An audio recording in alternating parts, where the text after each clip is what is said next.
قرآن میں رب تعالیٰ نے فرمایا ایک مرد شادی کر سکتا ہے، ایک بھی، دو بھی، تین بھی، چار بھی۔ ایک مرد کو کتنی شادیاں کرنے کی اجازت ہے؟ اچھا کرے گا کہیں ایتھے ایک نہیں نبڑن دئی تو چار کتوں کرے گا؟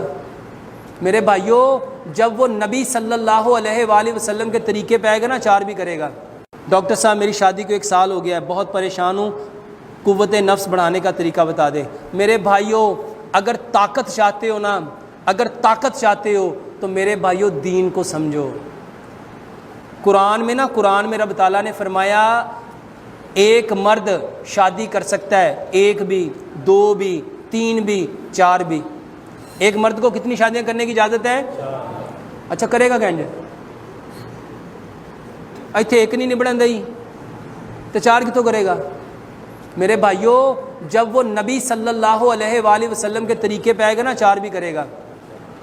اب کبھی سوچو پیارے پیغمبر جناب محمد صلی اللہ علیہ وآلہ وسلم کشتے کھاتے تھے یا وہ ایسی چیزیں کھاتے تھے کہ جس کا اہتمام؟ ان کے گھر میں تو چولہا نہیں جلتا تھا۔ پیارے پیغمبر جناب محمد صلی اللہ علیہ وآلہ وسلم کے گھر میں تو کئی دن فاقہ ہوتا تھا۔ تو میرے بھائیوں ان کی طاقتیں کہاں تھیں اور کہاں سے آتی تھی؟ میرے بھائیوں نبی صلی اللہ علیہ وآلہ وسلم لمبا سجدہ کرتے تھے، لمبا قیام کرتے تھے، لمبا۔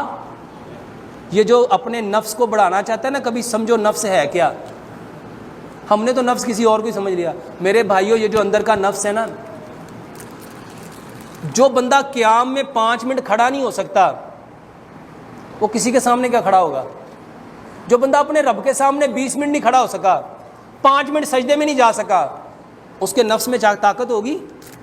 میرے بھائیوں اللہ کے سامنے کھڑا ہونا سیکھ لو۔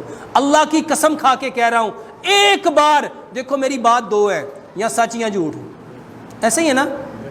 میرے بھائیوں صرف 1 ہفتہ لمبا قیام کرو، لمبا رکوع کرو اور لمبا،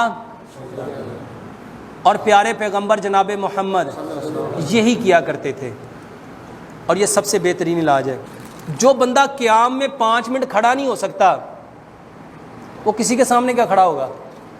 جو بندہ اپنے رب کے سامنے 20 منٹ نہیں کھڑا ہو سکا، 5 منٹ سجدے میں نہیں جا سکا، اس کے نفس میں طاقت ہوگی؟ میرے بھائیو اللہ کے سامنے کھڑا ہونا سیکھ لو۔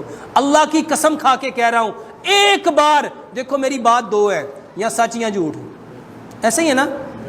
میرے بھائیو صرف 1 ہفتہ لمبا قیام کرو، لمبا رکوع کرو اور لمبا، اور پیارے پیغمبر جناب محمد یہی کیا کرتے تھے، اور یہ سب سے بہترین علاج ہے۔